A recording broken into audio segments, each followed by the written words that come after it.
Nutrición Imperfecta con Marta Mármol.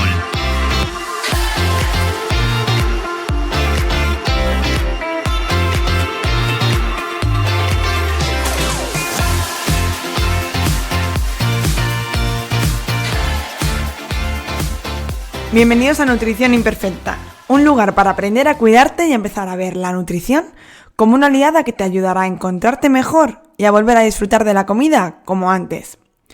Creo que la salud tiene que ser integrativa, donde la alimentación y la salud intestinal tienen un papel fundamental en tu bienestar físico y emocional. Por eso en este podcast hablaremos de cómo mejorar tu salud yendo siempre a la raíz del problema, sin parches que solo camuflan tus síntomas. Si quieres que te acompañe personalmente para mejorar tu salud, puedes escribirme en martamarmol.com o apuntarte a mi newsletter donde recibirás consejos y trucos para tu día a día. Bienvenidos a Nutrición Imperfecta, yo soy Marta Mármol y hoy voy a hacer un episodio un poquito diferente que creo que se va a ir repitiendo pues una vez al mes o cada 2 meses de preguntas, de dudas, que normalmente son preguntas que resuelvo en Instagram en alguna historia, pero que es verdad que pues en la historia no me da tiempo a veces a profundizar lo que me gustaría, pero quizás tampoco dan para un tema de un episodio concreto para el podcast. Y además también aquí se queda aquí registrado, podéis buscarlo, y en Instagram pues es un contenido un poquito más fugaz y que a veces pues lo consumimos rápidamente y no da tiempo a profundizar como me gusta. Así que el otro día os dejé una cajita en Instagram, para los que no me sigáis, me podéis seguir en Marta Mármol Nutrición tanto en Instagram como en TikTok, que también subo contenido. Y bueno, me habéis dejado algunas preguntas que voy a ir respondiendo. No voy a responder a todas, porque hay algunas que sí que me habéis dado ideas, o creo que es un tema que se puede tratar con algún profesional que da para un episodio completo. Pero sí que hay algunas que se van repitiendo, que se entrelazan. Entonces he elegido varias de ellas y vamos a profundizar un poquito en ellas. La primera pregunta me la hace Alberto y me dice que por qué no recomiendo una dieta baja en FODMAPs en trastornos como síndrome de intestino irritable o diverticulosis. Esto fue porque creo que me lo preguntó y yo dije que bueno, que no siempre la recomiendo. Sí que la recomiendo, me parece una estrategia y me parece una herramienta útil en algunos casos, pero el problema que veo es que en muchos casos pacientes con diverticulitis, síndrome de intestino irritable, vienen con una dieta baja en FODMAPs de mucho tiempo. Para quien no sepa lo que es una dieta baja en FODMAPs, voy a explicarla un poco. FODMAPs es el acrónimo de oligosacáridos, disacáridos, monosacáridos y polioles fermentables. Es decir, son un grupo de carbohidratos que no se van a digerir completamente en el intestino delgado y en el intestino grueso van a fermentarse por la microbiota intestinal.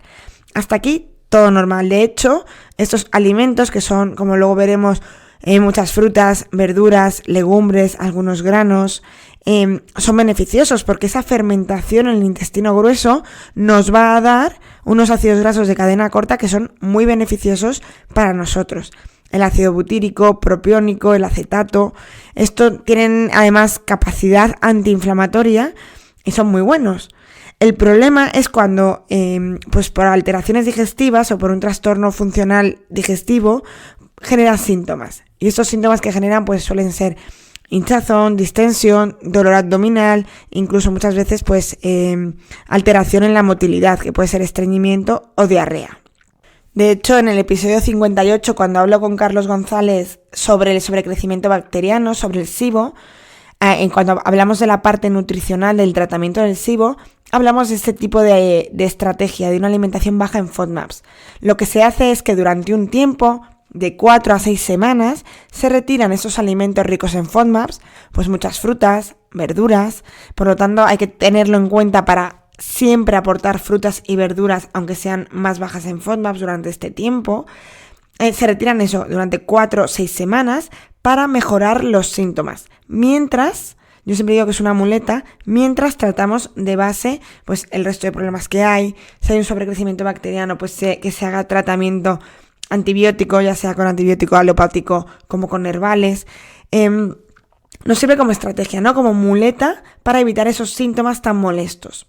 ¿Qué ocurre? Que en otras patologías, como nos decía en este caso en la pregunta, en síndrome de intestino irritable, en diverticulitis, en enfermedad de Crohn, en colitis. Nos puede ayudar, pero tenemos que saber que tiene que haber un fin de esta dieta. ¿Por qué? Porque si quitamos toda esta fibra fermentable, estamos quitando el sustrato a las bacterias intestinales beneficiosas que nos van a producir esos ácidos grasos de cadena corta de los que hablábamos antes. Por lo tanto, estamos quitando esa alimentación buena de las bacterias beneficiosas.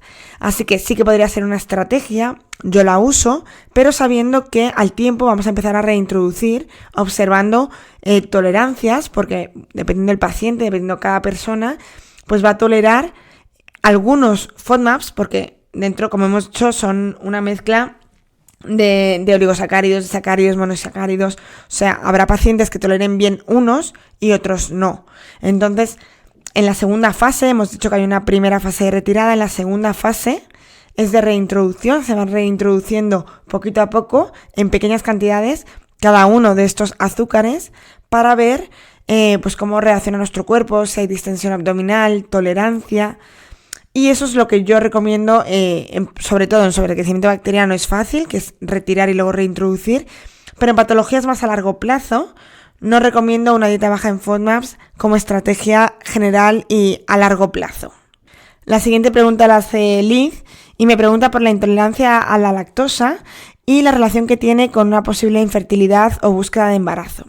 Como hay más preguntas sobre la lactosa y sobre intolerancias, voy a hacer un repaso a lo que son las intolerancias a estos azúcares o a las malabsorciones, qué diferencia hay, y luego vemos qué relación puede tener con esta infertilidad o problemas más generales que pueden darse a partir de estas intolerancias o estas malabsorciones. Empezando hablando de la lactosa es un disacárido, es decir, está compuesto por dos moléculas de azúcar, que va a ser una de glucosa y una de galactosa. Y esto no se va a absorber en el intestino delgado. Para que se absorba, para que seamos capaces de absorberlo, tenemos que cortarlo. Yo me imagino esta glucosa como una bolita y la galactosa como otra bolita que están unidas por un hilo. Y en el intestino tenemos que tener la enzima, las tijeras, que corten estos dos azúcares en dos bolas para que seamos capaces de absorberlo. Estas tijeras es la lactasa, que seguro que habéis escuchado alguna vez hablar de esta enzima de la lactasa. Las razones por las que nos pueden faltar lactasa son varias. Primero, genética, simplemente que no tengamos la producción de esta enzima. Entonces, mucha gente desde pequeño es intolerante a la lactosa porque no somos capaces de generar esa enzima. Se puede suplementar, sea lactasa en pastillas y, bueno, pues lo toleras. Después también puede ocurrir que con el tiempo dejemos de producir esta lactasa. Puede ser simplemente por dejar de consumir lácteos, como ocurre en muchas culturas. En la cultura asiática, que se consumen muy pocos lácteos, pues la mayoría de la gente es intolerante a la lactosa. O puede ser simplemente por algún problema intestinal. Si hay un momento de inflamación intestinal, pues no se van a producir todas estas enzimas y puede ser que sea secundaria. Entonces, ¿qué ocurre? Pues al no tener estas tijeras, estas dos bolas continúan su tránsito y cuando llegan al intestino grueso absorben mucha agua, o sea, traen mucha agua a la luz intestinal y esto produce, distensión abdominal y diarreas. Por lo tanto, estamos no absorbiendo ni la lactosa ni otros nutrientes, estamos eliminando mucha agua y con diarreas, estamos alterando la microbiota intestinal y puede ser que previo a todo esto tengamos una inflamación intestinal. Por lo tanto, ya no solo que no estemos digiriendo estos azúcares, sino que encima también tenemos pues un problema de base seguramente en el intestino. Así que luego con esto enlazaremos la pregunta que nos hacía Liz sobre qué relación tiene con una posible infertilidad o problemas a más nivel que intestinal. Luego también podemos encontrar otras intolerancias que cada vez son más comunes, que es la fructosa, al sorbitol, diferentes azúcares. Al igual que antes os decía que nos faltaban las tijeras para cortar, en este caso no va a ser así, porque por ejemplo la fructosa, para absorberse necesita de transportadores. Está el GLUT2 y el GLUT5, que es el que más común, el 5, que yo siempre lo explico como que son camiones que están en el intestino, ahí dispuestos a recoger esa fructosa y absorberla en el intestino delgado. Es decir, va a ser dosis tolerante. Si consumimos mucha más fructosa que capacidad tienen nuestros camiones, pues va a llegar a una parte de esa fructosa que no va a ser absorbida y va a pasar al intestino grueso, generando pues estos síntomas de hinchazón, a veces diarrea, molestias, dolores. Entonces no va a ser solo intolerancia a la fructosa, no va a ser intolerancia sino mala absorción, que no seamos capaces de absorberlo. Muchas veces esta mala absorción viene por de nuevo una inflamación intestinal, o también muchas veces viene por tener un sobrecrecimiento bacteriano. Si tenemos un montón de bacterias que nos tapan esa entrada de esos camiones, a ese transportador, también va a hacer que esa fructosa no se absorba del todo. Por eso muchas veces un consumo excesivo de fruta, que es muy rica en fructosa, o a veces tomar la fruta de postre, después de haber consumido ya más fructosa en la comida, con alguna verdura, añadir una gran cantidad de fructosa de postre tras comer, pues puede sentar peor.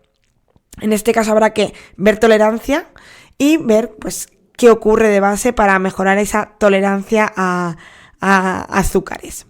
Siempre digo, en la intolerancia o mala absorción de la fructosa y de sorbitol suelen ser consecuencia de algo.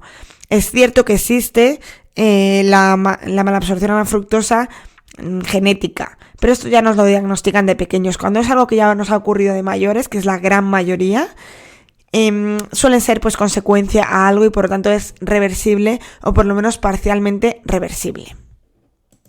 Y con respecto al origen de la pregunta, que era qué relación tiene esto con una posible infertilidad, bueno, esto daría para un episodio más. De hecho voy a invitar a alguien para hablar de infertilidad, que es un problema muy común actualmente por muchos motivos, en parte también porque la edad a la que empezamos a buscar esos embarazos cada vez es mayor, por el estilo de vida y ritmo de vida que llevamos, pero también por el estrés, la calidad ovacitaria, o sea, muchas razones. Pero sí que es verdad que una de las cosas que tenemos que mirar entre tantas es pues el estado de nuestro intestino, de nuestra salud digestiva, porque al final tenemos que entender que nuestro intestino está gran parte del sistema inmune y que cualquier intolerancia a cualquier alimento activa una respuesta inmune del sistema inmune y por lo tanto esto puede dificultar tanto la implantación como la fertilidad, simplemente como la producción de óvulos, o sea, el ciclo menstrual.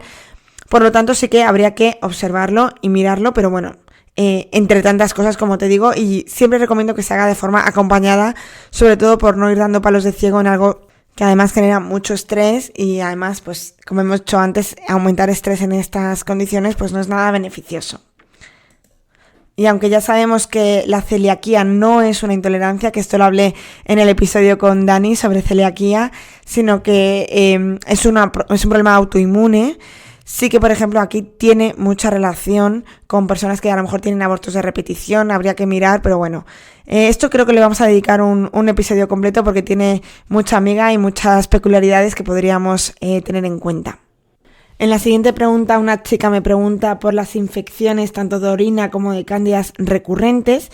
En el episodio 74 hablé con María Puntí sobre las infecciones por cándidas, pero ahora volveré a hablar porque también me han hecho otra pregunta sobre ello, pero me quiero centrar un poco en las infecciones de orina recurrentes. Es algo que sobre todo sufren las mujeres, también anatómicamente por cómo es nuestra uretra, que es más cortita que la de los hombres, pues es más común que haya más infecciones del tracto urinario, ¿no? O cistitis. Bueno, hay diferentes tipos de infecciones, pero la cistitis es la más común. Las cistitis suelen ocurrir por una infección bacteriana, sobre todo de Escherichia coli y de Klebsiella, aunque también hay más, pero bueno, son las más comunes. Y bueno, pues las características seguro que os las sabéis, pero bueno, son la típica sensación de querer ir al baño continuamente, hacer pis de forma continua, pero luego cuando vas a orinar en pequeña cantidad, que bueno, que haya una sensación como de presión también, puede aparecer sangre en la orina, aunque esto ya es cuando la infección es más grave. Incluso también puede aparecer fiebre, porque al final no deja de ser una infección y tu sistema inmune se activa. Pero bueno, sobre todo es esa sensación de escozor, molestia, ganas de ir a orinar y no conseguirlo. La gran causa de estas infecciones, sobre todo cuando son recurrentes, es tener una disbiosis en la microbiota vaginal, es decir, una alteración, un desequilibrio en esa microbiota que tiene que haber en la vagina. La microbiota vaginal está compuesta por lactobacillus, son un grupo de bacterias que generan ácido láctico. Este ácido láctico tiene como dos funciones. La primera es que es tóxica para las bacterias, entonces va a evitar que bacterias como las que hemos dicho antes, tanto E. coli como Klebsiella, crezcan y no generen infección. Pero además también va a reducir el pH vaginal, entonces las bacterias pues tampoco van a crecer. Pero también, que tampoco lo he añadido, serían 3 puntos, pues al estar ocupando ese espacio van a evitar que otras bacterias ocupen esa microbiota, ¿no? Esto se llama antagonismo microbiano. Si no tenemos estas bacterias o si tenemos crecidas otras bacterias que no sean lactobacillus y no es el lugar, pues va a poderse producir varias cosas. Primero, que no tengamos ese ambiente, ese pH adecuado, ni esa defensa de ácido láctico para que crezcan otras bacterias. O que, pues dejemos espacio y crezcan estas bacterias y produzcan al final una infección. El tratamiento es antibiótico. ¿Cuál es uno de los grandes problemas? Que la gente que tiene infecciones de orina recurrentes han sido tratadas con antibiótico, el típico monurol, fosfomicina, es lo mismo, de forma continua. Vas al médico, incluso durante mucho tiempo se han dado en farmacias sin recetas. Estos tipos de medicamentos además son un sobre o 2 sobres. Bueno, pues siempre que lo tengo me lo tomo y se me pasa. ¿Qué estamos generando con esto? Resistencias a antibióticos, que es uno de los grandes problemas, que lo tenemos ya, que nos lo hemos comido, lo tenemos en los morros y seguimos sin darnos cuenta de este gran problema de resistencia a antibióticos. Con resistencia a antibióticos quiere decir que nuestras bacterias ya se han hecho resistentes, ya no se mueren con esos antibióticos y por lo tanto necesitamos otro tipo. ¿Qué ocurre? Que en la actualidad pues no estamos investigando y no se están descubriendo continuamente antibióticos nuevos. Tenemos los que tenemos y cuando todas las bacterias se hagan resistentes, pues empezará a haber problemas de gente que es resistente a todos los antibióticos. Y además esto no es algo que nos afecte solo a la persona que toma antibióticos, sino que es algo general, porque si generamos bacterias resistentes a antibióticos, cuando nos infectemos con ellas, sea quien sea, pues vamos a sufrir este problema. Por lo tanto, si sufres infecciones de orina recurrentes, es interesante que le pidas al médico que te haga un antibiograma y que te analice con tu orina qué bacterias, o sea, qué antibióticos te van a ser útiles para matar a esa infección de orina que tienes. Eso como solución al momento que tengas la infección. Pero previo se pueden hacer muchas cosas que son las que te voy a contar ahora. Lo primero, mejorar esa microbiota vaginal. Se pueden hacer análisis de microbiota a ver cómo están, pero también se pueden poner directamente probióticos o tratar la mucosa vaginal y después un probiótico, que casi sería mejor. Es muy frecuente que una de las razones por las que uno de los factores por los que hay infecciones de orina es tras mantener relaciones sexuales, como os decía, sobre todo en las mujeres. Por lo tanto, hacer pis justo después de mantener relaciones nos va a ayudar a eliminar y a limpiar esa uretra, aunque luego nos lavemos. Después también no estar con ropa húmeda de forma continua, porque estar pasando frío o con ropa húmeda típico del verano, que nos quedamos con el bañador durante horas, hacemos como que las condiciones sean perfectas para que las bacterias crezcan. También es muy común que haya gente que sea muy sensible a la ropa interior, por lo tanto utilizarla de algodón, incluso no utilizar suavizantes o algunos jabones que pueden alterar esta microbiota vaginal y por tanto ser más sensibles sin darnos cuenta, pensar que estamos haciendo todo bien y que sea el material de la ropa interior o los perfumes o el suavizante que estemos usando para lavar la ropa. Incluso yo a las personas que tienen infecciones muy recurrentes les recomiendo planchar la ropa interior. Al planchar quitamos esa humedad y encima matamos bacterias, le estamos dando ese calor como para esterilizarlo, por así decirlo, ¿no? Después, evidentemente, beber bien de agua, mantener ese tránsito para que no se vayan depositando residuos en el tracto urinario, beber bien cantidad de agua, pues 2 litros, también tened en cuenta que también nos hidratamos con frutas y verduras, pero más o menos va a depender también si es verano o invierno, pero bueno, mantenernos hidratados, todos sabemos lo que es. Y luego es verdad que sí que podemos utilizar, existen suplementos que son extractos ya sea de uva, de granada, de arándano, todas estas frutas, pero sobre todo yo lo daría en forma de suplemento, de extracto, porque necesitamos una gran cantidad. Son ricas en proantocianidinas, creo que lo he dicho bien porque siempre me cuesta esta palabra un montón. Lo que hacen estas sustancias es que simplemente las bacterias no se puedan pegar a la pared de la uretra y por tanto pues evitamos que se vayan generando esas placas y esos biofilms que hacen que sea más resistente cada vez y que por lo tanto a veces incluso, los antibióticos no sean útiles o a veces nos hagan un cultivo y salga negativo a pesar de que tenemos todos los síntomas.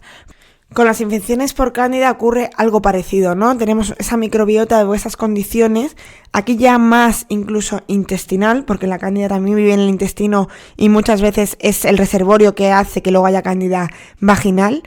De hecho, yo creo que es que la cándida vaginal, como la notamos más, los síntomas son más característicos, somos capaces de darnos cuenta mejor que una cándida intestinal que muchas veces pues confundimos.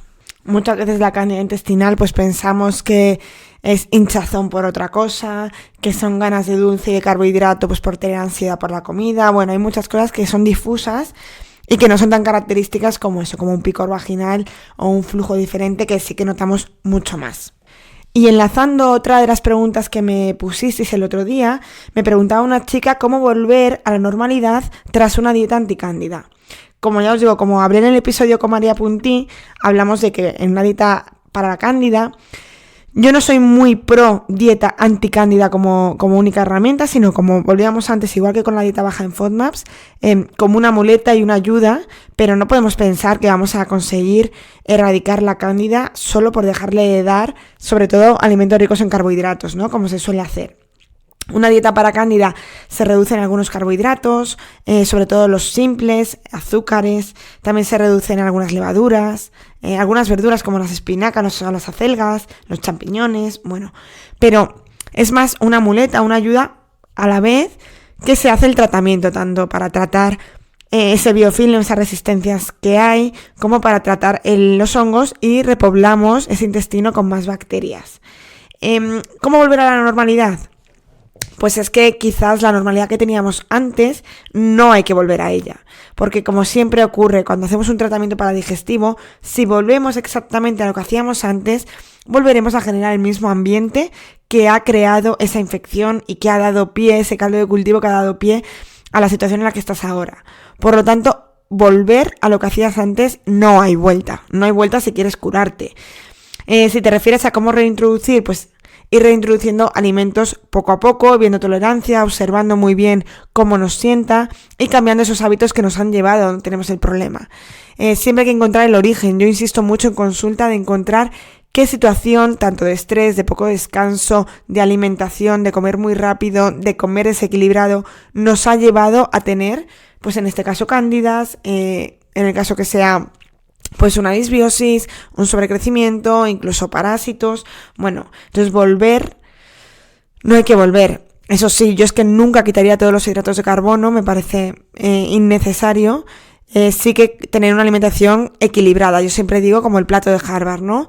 La gran mayoría que sean en verduras y frutas, pero sobre todo verduras, que un cuarto del plato o un poquito más sean proteínas de buena calidad y menos de un cuarto alimentos ricos en hidratos de carbono. Esto puede modificarse un poco en personas que hagan más deporte, pero eso habría que puntualizar así a modo general y para todo el mundo.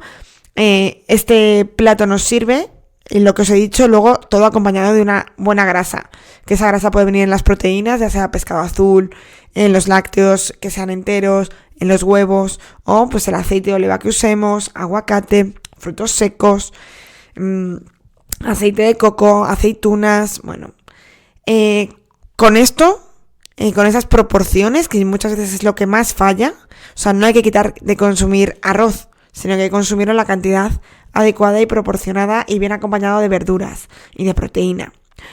Por tanto, la respuesta es cómo volver a la normalidad. De ninguna manera, porque no tienes que volver a lo que te ha llevado allí. Y ya por último contesto a una chica que me pregunta, me dice que hace poco vio que una nutricionista decía que no había que consumir cacahuetes y que qué opinaba sobre esto. Sobre esto cada vez salen pues algunos alimentos que de repente alguien critica o demoniza. Y respecto al cacahuete sí que tiene algún sentido, pero vamos a contextualizar. Lo primero, entender que el cacahuete no es un fruto seco, es una legumbre, aunque es verdad que nutricionalmente comparte muchas características con los frutos secos, entonces los añadimos normalmente ahí. Pero al final es una leguminosa y por lo tanto pues tiene unas características, por lo tanto tiene antinutrientes, que son unas sustancias que hacen que no se absorban algunos nutrientes. Esos antinutrientes lo tienen semillas, granos, frutos secos, legumbres, pero es verdad que muchas veces estas legumbres se consumen cocinadas. La mayoría de las legumbres, por no decir yo creo que el resto, se consumen cocinadas, en cambio los cacahuetes los comemos en crudo. Por lo tanto, la presencia de antinutrientes es mayor. Esto consumido todos los días en una cantidad considerable sí que podría ser importante, pero consumiendo cacahuetes de forma puntual en una cantidad moderada no debería ser un problema. Es verdad que el ratio omega 6, omega 3 es más rico en omega 6. Los omegas son los ácidos grasos que necesitamos consumir y necesitamos consumir de los dos tipos. Hay más, pero la comparativa siempre es entre ratio omega 6, omega 3. Resumiéndolo, aunque sea un poco simplificar, el omega 6 es inflamatorio y el omega 3 es antiinflamatorio. A pesar de que parezca que solo necesitamos omega 3 o que nos interesa más, en realidad necesitamos tener de los dos, porque necesitamos ser capaces de generar esa respuesta inflamatoria ante algunas situaciones. Pero el ratio, es decir, deberíamos tener la misma cantidad de omega 6 que de omega 3.